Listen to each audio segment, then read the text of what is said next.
ꯑꯌꯥꯝꯕ ꯃꯇꯝꯗꯗꯤ eyelid surgery ꯇꯧꯕꯗ blepharoplasty ꯍꯥꯏꯒꯗ꯭ꯔꯥ ꯃꯤꯊꯨꯞ ꯁꯦꯝꯕ ꯍꯥꯏꯒꯗ꯭ꯔꯥ ꯁꯤ ꯇꯧꯕ ꯀꯥꯟꯗ ꯍꯥꯟꯅ ꯂꯩꯔꯝꯕ ꯐꯤꯕꯝꯗꯒꯤ ꯈꯤꯇꯪ ꯍꯦꯟꯅ ꯆꯥꯎꯅ ꯎꯅꯕ ꯑꯗꯨꯝ ꯁꯦꯝꯅꯩ ꯃꯤꯊꯨꯞ ꯌꯥꯎꯔꯝꯗ꯭ꯔꯒꯁꯨ ꯌꯥꯎꯖꯕ ꯑꯣꯏꯔꯒꯁꯨ ꯈꯔ medium level or ꯈꯤꯇꯪ ꯍꯦꯟꯅ ꯄꯥꯛꯄ ꯃꯑꯣꯡꯗ ꯑꯗꯨꯝ ꯄꯥꯝꯅꯩ ꯑꯌꯥꯝꯕ ꯃꯤꯗꯤ but ꯀꯩꯒꯨꯝꯕ ꯃꯤ ꯑꯃꯅ ꯃꯥꯒꯤ ꯂꯩꯖꯔꯤꯕ ꯀꯟꯗꯤꯁꯟꯗꯨꯗꯒꯤ ꯈꯤꯇꯪ ꯍꯦꯟꯅ ꯁꯦꯡꯅ ꯄꯥꯝꯕ ꯃꯤꯊꯨꯞꯇꯣ ꯐꯖꯅ ꯌꯥꯎꯕ ꯎꯍꯟꯕ ꯄꯥꯝꯃꯕ but ꯑꯄꯤꯛꯄ ꯃꯑꯣꯡꯗ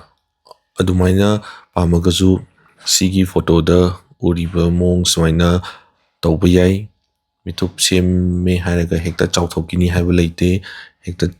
ꯄꯥꯛꯈꯤꯅꯤ ꯍꯥꯏꯕ ꯂꯩꯇꯦ and ꯑꯁꯦꯡꯕ ꯃꯥꯟꯅꯤ ꯍꯥꯏꯕ ꯂꯩꯇꯦ